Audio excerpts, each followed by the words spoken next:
Pakistani American community association Ohio के सदर Amjad bag साहब हमारे साथ मौजूद हैं और गुलशाद अतर साहब बिजनेस एनालिस्ट हैं जो कि ये काम कर रहे हैं कि पाकिस्तान से आईटी को किस तरह से एक्सपोर्ट किया जाए बाहर। बिल्कुल बिल्कुल। तो बहुत शुक्रिया आप दोनों का, thank you very much for joining.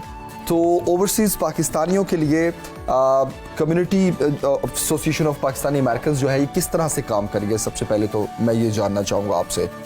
Obviously हम पहली जो हमारा मेन पर्पज़ है वो पाकिस्तानी अमेरिकन जो वहाँ रह रहे हैं कि उनको कैसे अपने एक प्लेटफॉर्म पे इकट्ठा रखना है। तो उसके लिए हमारी काफ़ी एक्टिविटीज़ हम करते रहते हैं, म्यूज़िक इवेंट्स करते हैं, इंडिपेंडेंस डे है, मेंटल हेल्थ अवेयरनेस फोरम्स हैं, छोटी छोटी गैदरिंग्स हैं, छोटे छोटे ग्रुप्स हैं। तो पहले हम वहाँ उनको इकट्ठा करते हैं, फिर वहाँ जब उनको इकट्ठा करते हैं फिर उनसे हम पाकिस्तान के बारे में बात करते हैं। तो उनको हम वहाँ मोटिवेट करते हैं पाकिस्तान में काम करने के लिए। तो पाकिस्तान में यहाँ पर जो हमारा इम्पोर्टेंट एजेंडा है, एक तो मतलब विमेन एम्पावरमेंट। ऑब्वियसली हमारी यहाँ ख़वातीन जो हैं इनके अंदर इतना टैलेंट है कि हम उसको बहुत अंडर वैल्यू किया हमने यहाँ पर ना। तो मैं इंडिविजुअल लेवल पे 4-5 ख़वातीन फैमिलीज़ के साथ काम कर रहा हूँ कि जिनको मैं इंडिविजुअली एम्पावर कर रहा हूँ। तो उसके मैं रिजल्ट खुद देखूंगा, फिर हम उसको जो है ना बड़े लेवल पे करेंगे। तो मैं टेस्ट प्रोजेक्ट के तौर पे अभी काम कर रहा हूँ। ठीक हो गया, सही। गुलशाद साहब आपकी तरफ आऊंगी, बताइएगा कि हम अपनी यूथ को किस तरह से मोटिवेट कर सकते हैं कि वो पॉजिटिव थिंकिंग की तरफ जाएं, पॉजिटिव सोचें, ताकि हम एक पॉजिटिव माशरा जो है वो तश्कील दे सकें। Thank you so much for giving me chance. मैं फर्स्ट टाइम इस तरह प्रोग्राम में आया हूँ। मेरे ख्याल से मेरा जो स्टार्ट है एक छोटे से गांव से हुआ था एंड नाउ अभी मैं काम कर रहा हूँ PwC के लिए। तो इट्स ये दुनिया की मल्टीनेशनल कंपनी है।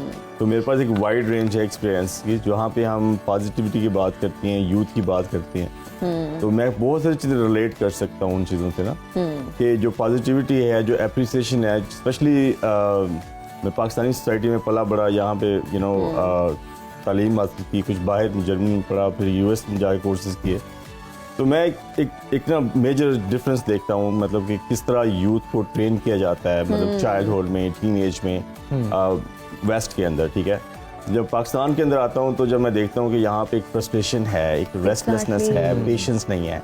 आप किसी लाइट पे खड़े हो जाए, सिग्नल अगर रेड भी है तो people are trying to just leave, right. तो उसके ऐसा नहीं है कि वो लोग जो है अनफॉर्चुनेट हैं या उनको पास कोई अल्लाह पाक ने उनको कम कोई किसी किस्म की तरफ सलाहियत दी है। ये बेसिकली एक पैराडाइम है जिसके अंदर वो एक सोसाइटी चल रही है। तो मैं समझता हूँ कि जो एप्रिसिएशन है उसकी बहुत कमी है हमारी सोसाइटी के अंदर। उसके बारे में मैं पेरेंटिंग को फर्स्ट ऑफ ऑल, बिल्कुल पेरेंटिंग रोल के बारे में भी बताइए, कितना इम्पोर्टेंट है ये। जी बिल्कुल जी, क्योंकि देखें जी, everything start from grass root level पे आप देखा जाए ना, exactly. तो पेरेंट्स जो हैं वो तो पहली एक दरसगाह है किसी भी बच्चे के Absolutely. लिए। तो मैं अपने मुआशरे में आई वाज डिस्कसिंग अमजद भाई अर्लियर यस्टरडे कि एक जो बच्चे को डिस्करेज करना है, ठीक है, कि एक बच्चा जो है वो हर दफ़ा सुनता है no for every reason, right. तो उससे क्या होता है कि उसके अंदर का जो एक फूल है, जो उसने एक इंसान बनना है, जो अल्लाह पाक ने उसको एक इंडिविजुअल यूनिकनेस उस इंसान के अंदर है, उस बच्चे के अंदर, जो उसने कल को he might be another Einstein, right. लेकिन हमारे मुआशरे में ये थोड़ा सा ये एक अनफॉर्चुनेट है बात के एक ऑर्थोडॉक्स सिस्टम चलता आ रहा है कि हम बच्चों की एबिलिटीज को डिस्करेज करते हैं, उनको फ्रीली। ये आपने इतनी इम्पोर्टेंट बात की है, इसको गुलशाद साहब अपने नाज़रीन के सामने थोड़ा हम खोल के भी बयान करते हैं। बेसिकली जिस तरह दिलशाद साहब ने कहा कि नो कहना, ये वेस्ट में तो ये कल्चर है ही नहीं। बिल्कुल, इसकी एक मिसाल है, वो मिसाल ये है कि जब एक बच्चा किसी सोफे पे या बेड पे बैठ के खा रहा है तो हम पाकिस्तानी ये कहते हैं कि यहाँ मत खाओ, ठीक है। तो बाहर क्या किया जाता है कि बेटा go and eat on the table, ठीक है, मतलब वहाँ नो नहीं कहा जाता। नो का तो वो जो एबिलिटीज हैं, वही जो गुलशाद साहब जो बात कर रहे हैं कि जो एबिलिटीज है उसको सप्रेस नहीं किया जाता, बल्कि उन एबिलिटीज को निकाला जाता है। जी please. Thank you so much, sorry to interrupt you. मैं आपको एक सिर्फ बात बताना चाहता हूँ कि it's a cause and effect, किस तरह से ये काम करती है, जो मेरी अंडरस्टैंडिंग। तो मैं ये देखता हूँ कि जब एक बच्चे को आप बचपन से ही डिस्करेज करते हैं, उसको ज़दोकोब करते हैं, उसको मारते भी हैं, हमारी आई थिंक ये बड़ा कॉमन है हमारी सोसाइटी के अंदर, ठीक है ना। जी बिल्कुल। तो उसका इम्पैक्ट ये होता है जब बच्चा टीन एज में जाता है और जब बड़ा हो जाता है वो इंडिपेंडेंट हो जाता है, तो अब उसके पास एबिलिटी है कि he can do whatever he want, ठीक है, वो कुछ भी कर सकती हैं।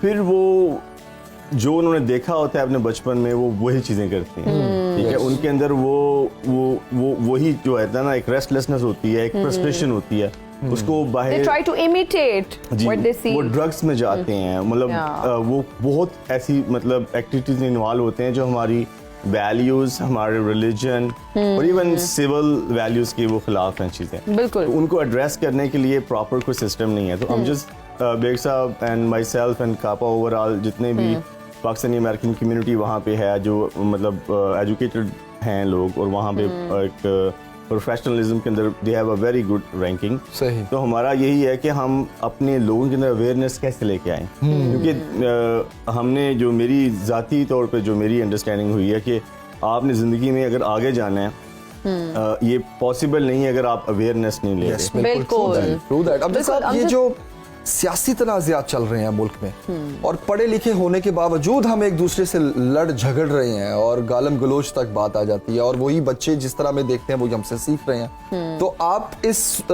जो हालात हैं उनको कितना कसूरवार समझते हैं? इंटरेस्टिंगली जो मैंने पाकिस्तान में देखा है कि हमारे सियासी तनाज़ात की बजाय घरेलू तनाज़ात बहुत हैं। हम उन्हीं में बहुत बिजी हैं। जो मैंने यहाँ देखा है, जो सियासी तनाज़ात हमारे ओवरसीज़ के लिए कंसर्न है बेसिकली, कि हम थोड़े से उस पेज से बाहर निकल आए कि घरेलू तनाज़ात से बाहर निकल। तो हमारे लिए सियासी तनाज़ात जो हैं, आई थिंक हमारा सोल्यूशन यही है पाकिस्तान के लिए कि सारी पार्टीज़ को बैठ के for the sake of country एक जो है ना मेमोरेंडम साइन करना चाहिए फ्यूचर में, कि कभी भी जो है इतना अपने आप को मत गिराएं सियासत में कि लोग, सारी दुनिया हम पे हंसे। बिल्कुल। तो ओवरसीज में जो हमें ये सारी चीज़ें नज़र आ रही हैं, ये मतलब वीडियोस चल रही हैं, सारी चीज़ें चल रही हैं, ये हमारे लिए बड़ी एम्बैरसमेंट है दूसरी कम्युनिटीज़ के लिए फेस करना। एग्जैक्टली। तो हमारा जो सियासी म्यार जो है इतना गिर चुका है कि हमें बड़ी शर्म आती है सियासत पे बात करते हुए किसी और कम्युनिटीज़ के साथ। और अमजद साहब, ये सियासी इख्तलाफात की वजह से अब घरों में भी बेसिकली लड़ाइयाँ हो रही हैं। बिल्कुल ऐसे ही इसी बहस को लेकर, तो वो घर के भी 4, 5, 6 लोग हैं, तो मुख्तलिफ उनका अगर नुक्ता नजर है तो वो भी आपस में लड़ रहे होते हैं घर में बैठ कर ही। तो आपने बिल्कुल सही कहा कि एक सोसाइटी की ग्रूमिंग के लिए बेसिकली उनको टीच करना, उनको उनकी ग्रूमिंग के लिए उनको कंपैरिजन करना और एक मुआशरे की तरक्की के लिए उनको समझाना बहुत जरूरी है। Guys are doing wonderful job. बिल्कुल। लाइक माशाल्लाह, अगर ये एक बड़ा चेंज आता है हमारे मुआशरे में, हम तो अक्सर ये बैठ के बात कर रहे होते हैं। बिल्कुल। अच्छा गुलशाद साहब का मैं यहाँ पर ये भी कमेंट लेना चाहूंगी कि ये जो हमारे अंदर एक प्रोक्रेस्टिनेशन बिहेवियर है और हमें लगता है कि चीजें इससे इम्प्रूव शायद हो जाएं, वो इम्प्रूव बिल्कुल भी नहीं होती। हमारे रिलेशनशिप्स उससे बहुत इफेक्ट हो रहे हैं, हमारी पर्सनल एंड प्रोफेशनल लाइफ की अगर बात करें बहुत इफेक्ट हो रही है। किस तरह से इसको इम्प्रूव किया जा सकता है? What do you suggest? Thank you so much. ये मेरा इंटरेस्टिंग क्वेश्चन आपने किया, क्योंकि मैं आई वाज आल्सो मतलब उन लोगों में से मैं हूँ कि मैं हमेशा जो है ना कोई भी काम जो है, because being a part of this society, मैं 11th आवर पे वो काम करता रहता था। ठीक है। तो जब भी नया साल आता है तो मैंने यही सोचना है कि अब मैंने क्या नए गोल सेटअप करने हैं, और उन सब में से ये एक चीज़ है कि मैंने अपनी लाइफ कैसे इम्प्रूव करनी है। हम अवेयरनेस की बात कर रहे थे, तो एक चीज़ तो तय है, मतलब अगर आपके पास ज़िंदगी में ये पैटर्न है, ठीक है, और आपने कुछ नई अचीवमेंट करनी है, तो आपको ज़िंदगी में कुछ नया करना पड़ेगा, ठीक है। तो मैंने जो अपने अंदर एक चेंज लेके आया हूँ कि अगर मैं सुबह उठता हूँ, मैंने लेट्स से कि I want to go for a walk every morning, ठीक है, तो मैं उसको सोचूंगा नहीं कि मैंने ये करना है, मुझे कोई मोटिवेशन मिलेगी। तो मोटिवेशन और एक्शन, ये they are both directly professional to me, ठीक है। तो अगर आप जस्ट एक्ट करें, ठीक है, आप बगैर सोचे समझे अगर आपने वॉक करनी है तो आप मोटिवेशन का इंतजार मत करें। But don't you think Gulshad साहब की motivation is important as well? बहुत सारे वो कह रहे हैं जब आप एक्शन करेंगे ना तो मोटिवेशन खुद ही तो एक्शन के लिए मोटिवेशन तो चाहिए। बहुत सारे लोगों को, मेरे जैसे लोगों को एक्शन के लिए मोटिवेशन चाहिए। अगर सुबह उठ के वॉक करने जाना है, कहाँ से लाएं वो मोटिवेशन? बिल्कुल, मैं आपको बताता हूँ। देखें, जो मोटिवेशन है ना, लेट्स से कि आपने कोई अच्छी मोटिवेशन स्पीच सुनी है, ठीक है, उसका जो एक इफेक्ट है वो आप पे कोई 3-4 घंटे रहेगा, ठीक है, उसके बाद आप you back to the previous stage, right. लेकिन जो एक्शन है ना, जो एक्शन जो आपको मोटिवेशन देता है, ठीक है ना, वो आपके अंदर एक डिटर्मिनेशन लेके आता है। वो जो मोटिवेशन आपके अंदर लेके आता है ना, that will take you for a long time. बिल्कुल Exactly. बिल्कुल ये समझिए ऐसे है कि आप अगर वॉक करना शुरू किया है तो आप स्प्रिंट पे जब पहुंचेंगे तो वो बेसिकली मोटिवेशन आपको लेके जाएगी, Yeah. लेकिन वॉक का एक्शन करना आपके लिए बड़ा But जरूरी है। without thinking, you need to go. बिल्कुल Yeah. गुलशाद साहब एंड अमजद साहब, thank you very much for joining. Time की कमी है, वरना आपसे मजीद भी बहुत बात बहुत करते। सारी बातें थी जो और हमने करनी भी थी, but बिल्कुल again, मुआशरे time के की कमी। एक चेंज के लिए बेसिकली जो आप काम कर रहे हैं वो बहुत ज्यादा उसको अप्रिशिएट भी करना चाहिए, और आपके लिए ढेरों दुआएं भी कि अल्लाह ताला आपको मजीद इसमें कामयाबी दे बिल्कुल। कि आप पाकिस्तान में इस बड़े चेंज के लिए, हालांकि आप बैठे पाकिस्तान से दूर हैं, लेकिन फिर भी आप चाह रहे हैं कि हमारा मुआशरा बदले पाकिस्तानियों के और लिए। पाकिस्तान का एक अच्छे अल्फाज में पाकिस्तान का जिक्र किया जाए और आप पाकिस्तान का, खुद बिल्कुल। भी इतने माशाल्लाह आपसे बात करके इतनी खुशी हुई, इतनी पॉजिटिव अप्रोच है आपकी, और जिस तरह से आपने बात की पाकिस्तानियों की भी, आप बहुत, मुझे तो लगता है ये एक नेक काम है, नेकी का काम है कि आप मुल्क से बाहर हैं लेकिन आप अपने पाकिस्तानी बहन सोच भाइयों के पाकिस्तान के लिए लिए है, सोच बिल्कुल। रहे हैं, और ये बहुत कम लोग करते हैं। तो ये आप जो कर रहे हैं बहुत बड़ा काम है, अल्लाह ताला आपको और हिम्मत दे और आप इसी तरह इस काम को I'll करते रहें। just make one last comment before Yeah, I sure. close. And I'll add one too. Yeah, Yeah, sure. please. एहसास जो है ना, फील करना है, एहसास करना है, इसकी बहुत वाइड रेंज है। I mean look at the APS, ठीक है, दे वर आल्सो ह्यूमन, जिन्होंने बच्चों को मारा इस तरह से, Yeah. तो कोई इंसान तसव्वुर नहीं कर सकता। तो एहसास जो है उसको जगाना एक दूसरे में बहुत जरूरी है, बिल्कुल उसकी बहुत कमी है। बिल्कुल That's a खूबसूरत beautiful बात की comment. आपने। बिल्कुल बिल्कुल। And I'll add at the end कि हमारे जो माशरे में जजमेंटल अप्रोच जो है ना, Oh, yes. हम उसको ख़त्म करें तो ये माशरा बड़े आसानी से आगे बढ़ ओफ, सकता है। ये आपने How मेरे do दिल we की बात get की है। rid of this judgmental very approach? simple. लोग क्या कहेंगे, हम If फिर you want to इसमें फंस groom, गए। just kill the judgmental approach inside your brain. बिल्कुल ये As a बड़े- nation, That's why as a important. nation. बहुत इंपॉर्टेंट है ये। That's true.